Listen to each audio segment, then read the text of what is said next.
আমাদের প্রধানমন্ত্রী তারেক রহমান সাহেব একটা বাংকার বানাচ্ছে, মাশাআল্লাহ। বানাক। প্রত্যেক বাড়ির নিচে ইসরায়েলের বাংকার থাকা লাগে, বাধ্যতামূলক। আর আমাদের বাড়ির নিচে কি থাকে? Safety tank. বর্তমান পৃথিবীতে প্রত্যেকটা উন্নত দেশে তারা মাটির নিচে বাংকার করে রাখে।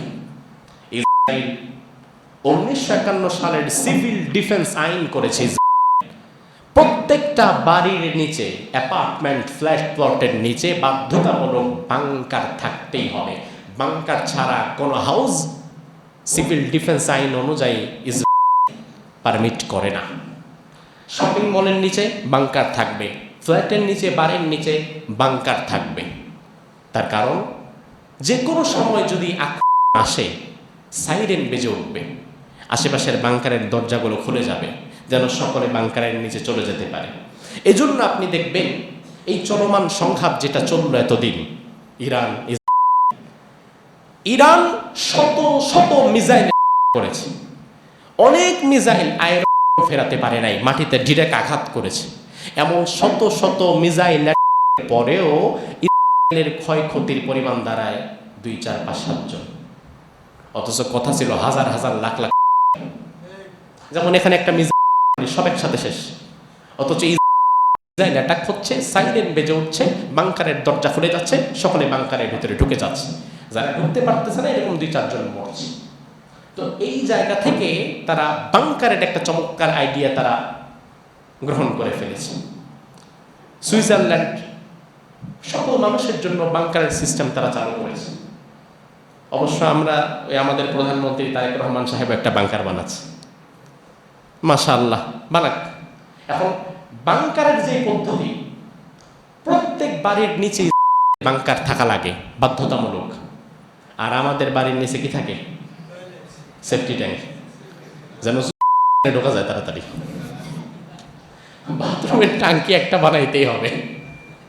বাংকার আমরা ঠিকই বানাই, তবে নিজেরা ঢোকার জন্য না, ওই মলমূত্র বিসর্জন দেওয়ার জন্য বাংকার একটা বানায় রাখি। আমাদেরও বিশাল বুদ্ধিশুদ্ধি আছে, এত বোকা তো আমরা না, বাংকার তো আমরাও বানাই। এখন কাজে লাগে না জায়গা মতো, এই হচ্ছে সমস্যা। তো আমরা এই বিষয়গুলো এখান থেকে শিক্ষা গ্রহণ করতে পারি। আপনি দেখেন যে এই পরিবেশ পরিস্থিতির দিকে বিশ্ব আগাচ্ছে, এই বাংকার সিস্টেম, মাটির নিচে আশ্রয়স্থল, তেল মজুদ, এই বিষয়গুলো যদি আমরা সময় থাকতে এখনো নিজেরা এগুলো তৈরি না করি, বাংলাদেশের কাছে চলার জন্য তো 6 মাসের ব্যবস্থাপনাও নাই, গৃহ লেগে যাবে, এমন একটা অবস্থা আমাদের হয়ে যাবে। এজন্য আল্লাহ তাআলা পিপিলিকার মাঝে এমন চমৎকার কিছু বৈশিষ্ট্য দিয়েছে যেটা জরুরি সময়ে তাকে হেফাজত করে। প্রপার ফিউচার প্ল্যানিং, পিপিলিকার একটা সূক্ষ্ম পরিকল্পনা থাকে, ভবিষ্যৎ পরিকল্পনা। পিপিলিকা কিন্তু 12 মাস কাজ করে না। গ্রীষ্মকালে সে প্রচুর খাবার জমা করে, প্রচুর খাদ্য শস্য সে তার মাটির নিচে জমা করে। কারণ শীতকালের প্রচণ্ড শীতের মাঝে পিপিলিকা এই শীতকে সহ্য করতে পারে না। এই জন্য শীতকালীন সময়ে যেন সে মাটির নিচে বেঁচে থাকতে পারে, গ্রীষ্মকালে তার শীতের জন্য সে কিছু রসদপত্র সেখানে জমা করে ফেলে। পিপিলিকা, আল্লাহ সুবহানাহু ওয়া তাআলা তাকে কি চমৎকার বুদ্ধি দিয়েছে দেখেন। সে চালের বীজ, ধানের বীজ, ডাল, এই সব খাদ্য শস্যগুলো সে তার মাটির নিচে জমা করে। জমা করার পরে আবার প্রত্যেকটা বীজকে সে ভেঙে 2 টুকরা করে ফেলে। একটা ধান, একটা চাল, এটাকে মধ্যখান দিয়ে কেটে কুটে 2 টুকরা করে ফেলে। একটা ডালের বীজ 2 টুকরা করে ফেলে। কেন? তার কারণ হচ্ছে মাটির নিচের আর্দ্রতায় যেন আবার এখান থেকে চারা গজে না যায়, তাহলে তো আবার আমি খেতে পারবো না গরমের দিনে। এই জন্য মধ্যখান দিয়ে বীজটাকে সে ভেঙে 2 টুকরা করে ফেলে। প্রাণী বিজ্ঞানীরা বলছে পিপিলিকা একটা বীজকে 2 টুকরা না 4 টুকরা করে। ওটা কিসের বীজ? ধনে পাতার বীজ। বাজারে যে ধনে পাতা খান না, এই ধনে পাতার বীজগুলো পিপিলিকা তার মাটির নিচে নিয়ে এটাকে 2 টুকরা না, এটাকে 4 টুকরা করে। প্রাণী বিজ্ঞানীদের চিন্তা করলো যে সবগুলা 2 টুকরা, এটারে 4 টুকরা কেন করে? অবশেষে তারা গবেষণা করে দেখলো ধনে পাতার বীজে আলাদা আলাদা 2টা কোষ থাকে। এই ধনে পাতার বীজকে যদি আপনি অর্ধেক অর্ধেক করে মাঝখান দিয়ে কেটেও ফেলেন, এরপরেও মাটির মধ্যে ফেলে রাখেন, তারপরেও সেখান থেকে চারা গাছ জন্মে যাবে। পিপিলিকা চিন্তা করলো না চারা গাছ তো জন্মাইলে হবে না, এই জন্য সে 4টা ভাগ করে ফেললো যেন কোনোভাবে চারা না জন্মায়। এখন আমরা না হয় এগুলা জানলাম যে না ধনেপাতার বীজ এটা 2 টুকরা করলেও গাছ জন্মায়, কিন্তু পিপিলিকাকে এই বিজ্ঞান কে শেখালো? কে শেখালো? কারণ তার রব তো আপনি না, তার রাজ্জাক তো আপনি না। তার রাজ্জাক তাকে ঠিকই বুদ্ধি দিয়ে দিছে, তুমি এটা 4 টুকরা করো, নাইলে এখান থেকেও গাছ জন্মে যাবে। আমরা অনেক সময় মনে করি যে ভবিষ্যতের জন্য কিছু জমা করে রাখা এটা বোধহয় ইসলাম সমর্থন করে না। আসলে ভাই বিষয়টা তেমন না। আপনার যদি সুযোগ থাকে 10 পয়সা কামালেন, এর মধ্যে যদি সুযোগ থাকে 2 পয়সা যদি আপনি ভবিষ্যতের জন্য জমা করে রাখতে চান, তাহলে তার মাঝে ইসলামের কোনো আপত্তি নাই।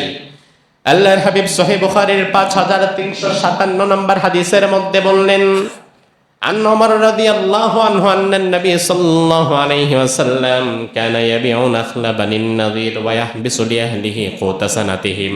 ওমর ফারুক রাদিয়াল্লাহু আনহু বলেন, আল্লাহর হাবিব সাল্লাল্লাহু আলাইহি ওয়াসাল্লাম বনু নাজির গোত্রের কাছ থেকে যেই খেজুর পেতেন, এই খেজুরগুলো তিনি বিক্রি করতেন এবং বিক্রি করার আগে 1 বছর সময় পরিমাণ খাবারের জন্য তার পরিবারের জন্য কিছু খেজুর রাসূল রেখেও দিতেন। ফিউচার প্ল্যানিং যেটা পিপিলিকার কাছে আছে, সে সবটুকুন গ্রীষ্মকালে খেয়ে ফেলে না, বরং শীতকালে খাবারের জন্য কিছু রেখে যায়।